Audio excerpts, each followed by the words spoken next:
সবই তো শুনলি, কি করবো আল্লাহ জানে। নো প্রবলেম, তোর যতদিন খুশি তুই এই ফ্ল্যাটে থাক। দোস্ত, তুই অনেক কিছু করলি রে। Thank you very much. Most welcome. আমার যে কি টেনশন লাগছিল বুঝতে পারছিলাম না, জানিস আমি আসলে কি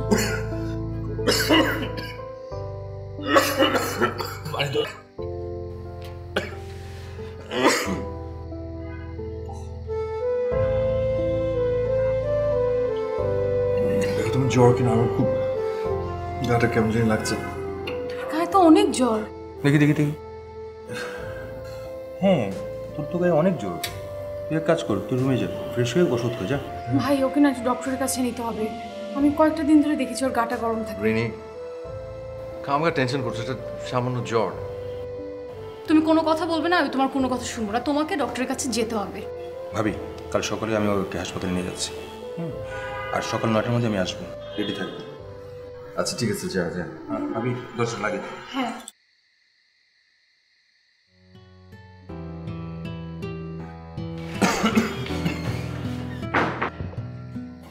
চল।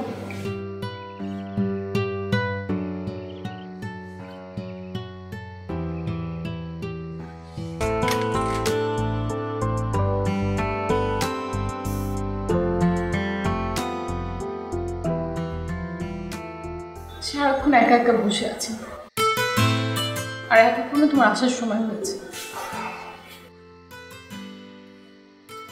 Sorry very very sorry. কখনো এরকম হবে না। যেই সকালে গিয়েছো আর এখন বাজে রাত 11টা, সারাদিন একটাও ফোন করোনি। আর আমি এতবার ফোন করলাম, আমার লাইন কেটে দিলে, কেটে দিয়ে মেসেজ দিলে can I call you later. Sorry, আমি খুব খুব বিজি ছিলাম। তুমি তো জানো যে আমার হাত খালি অবস্থা।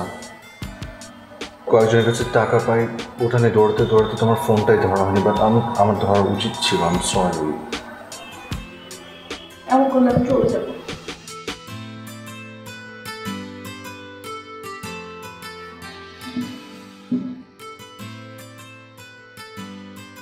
তুমি আমাকে ছেড়ে চলে যাবে? কোথায় যাবে? তোমাকে বিয়ে করার পর তো বাবা মা একরকম ত্যায্যই করে দিয়েছে। বাবা নাকি বলেছে রিনি আমার মেয়ে না। কোথায় যাবো আর? যেদিকে দু চুলছে সেদিকে চলে যাবো। সব ঠিক হয়ে যাবে। আমি মার সাথে কথা বলেছি, বাবা মেনে নিলে আমি তোমাকে নিয়ে আমাদের বাড়িতে চলে যাবো। জাস্ট কয়েকটা দিন, তখন আর এরকম লাগবে না, এরকম একা একা থাকবে না, তুমি বোর হবে না। তুমি আমাকে ছেড়ে কোনদিন যাবে না তো? না, আমি কোনোদিন তোমাকে ছেড়ে যাব না। তুমি ছাড়া কিন্তু আমার কেউ নেই।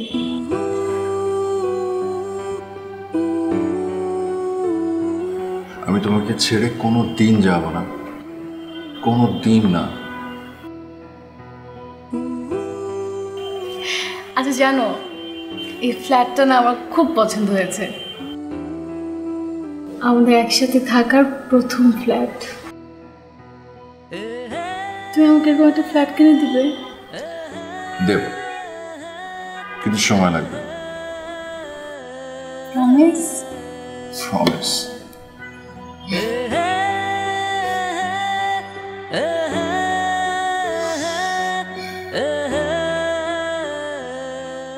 থ্যাংক ইউ দোস্ত, তুই আমার জন্য যা করলি আমি জীবনে তো ঋণ শোধ করতে পারবো না। কি যে বলিস না, আমি তো এখানে একা একা থাকি, আমার ফ্যামিলি সবাই দেশের বাইরে থাকে। তাছাড়া বিজনেসের কারণেই শুধু থাকা। আর এরকম দুটো ফ্ল্যাট কিন্তু আমার আরও আছে, তুই ইচ্ছে করলে থেকে যেতে পারতিস। আর শুনেছো পারবে কি বলে? না না ভাই, আপনি যা করেছেন আমাদের জন্য যথেষ্ট করেছেন। আপনার কথা সবসময় মনে থাকে। আসে রে, ঠিক আছে তুই যা। কোনো প্রবলেম বললে কল দিবি।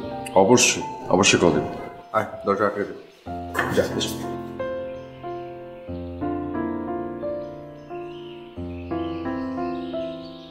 মা দেখেছো ভাবি কি সুন্দর? কি সুন্দর মা তুমি, একেবারে পূর্ণিমার চাঁদ রে। তোমাকে দেখে আমার মনটা ভরে গেল মা।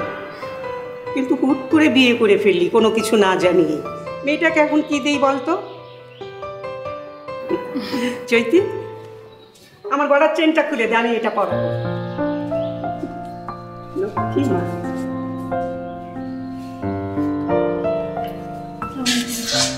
ঠিক আছে, বসো বসো। তোমরা দুজনে যখন দু পরিবারের অনুমতি ছাড়া বিয়ে করেই ফেলেছ,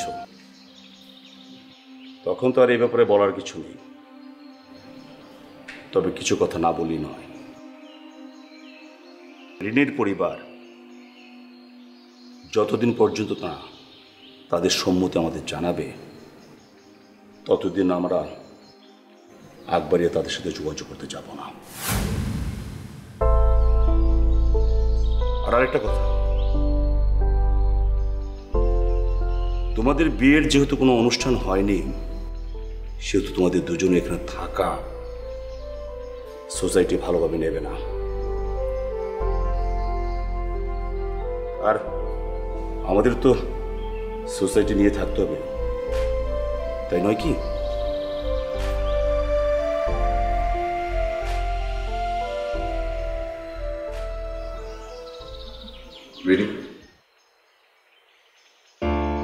চল, এখন তোরা আবার কোথায় যাবি? তোমার ডাকে এসেছিল, এখন যাই। না বাবা, এসব কথা শোনার জন্য এখানে আসছি। না যাবি না। চল, এসো, চল।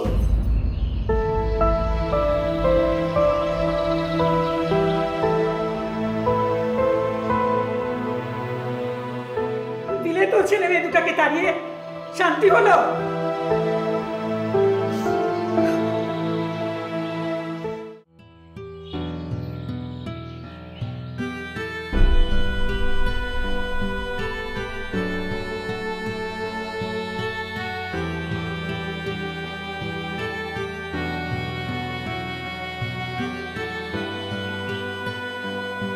কি হয়েছে ফয়সাল?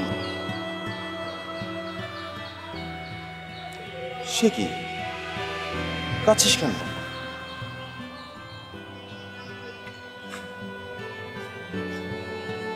আমার ব্লাডে ক্যান্সার ধরা পড়েছে, এই রিপোর্ট তাই বলছে। আমি এখন কি করবো বলতো? আমি রিনিকে কি বলবো? তুই একদমই চিন্তা করবি না, একদমই না। আমি তোকে আমেরিকা নিয়ে যাব। তোর ট্রিটমেন্টের জন্য যা দরকার আমি খরচ করব। তুই একদমই ভয় পাস না, একদমই না।